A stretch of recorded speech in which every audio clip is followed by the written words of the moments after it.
Goeiemôre en welkom. Wat 'n voorreg is dit om weer stil te kan raak vandag. Ek sê dit want hierdie wêreld is vol geraas. Geraas wat jou hart se vrede sal steur. Geraas wat ons valsheid en leuen sal ag as waarheid. Geraas van hopeloosheid en gejaagdheid. Geraas is nie goed vir jou siel nie. En daarom wanneer ons vandag stil word, gee God vir ons die geskenk dat ons weer kan besef dat hy God is.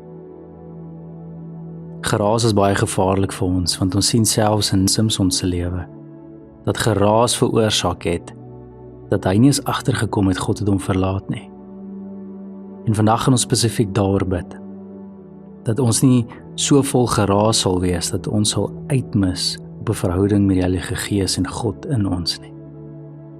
So daar weer is, kom ons raak stil. Kom ons geniet die geskenk van stilte. En kom ons bid die Bybel.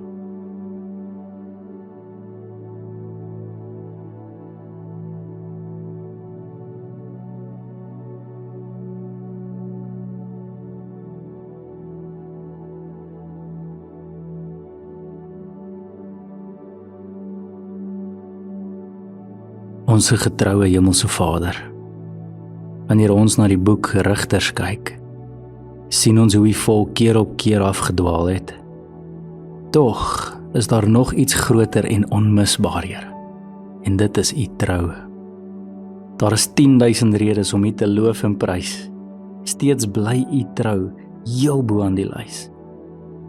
Dankie Here dat u nooit u kinders los nie, en dat u altyd getrou bly. U het nooit u deel van verbond gebreek nie.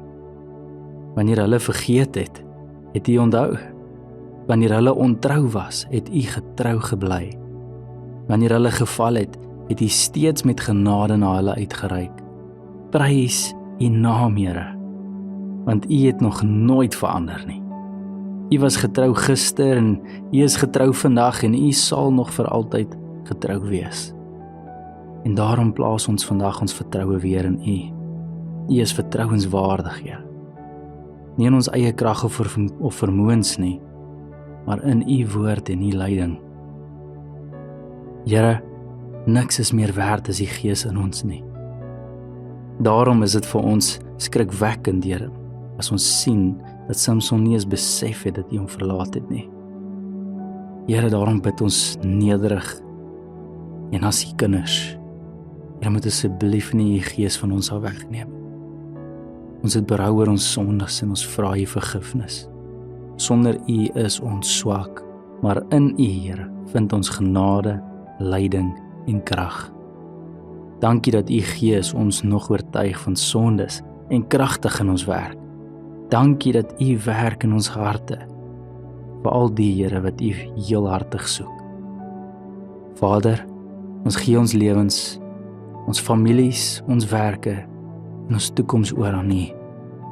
Lei ons deur u Gees en help ons om naby aan u te bly. Ons vertrou u, Here, want u is waardig om vertrou te word. Aan u behoort die eer, die lof en die aanbidding, van geslag tot geslag. U is die getroue een. Daarom bid ons dit in Jesus se naam. Amen.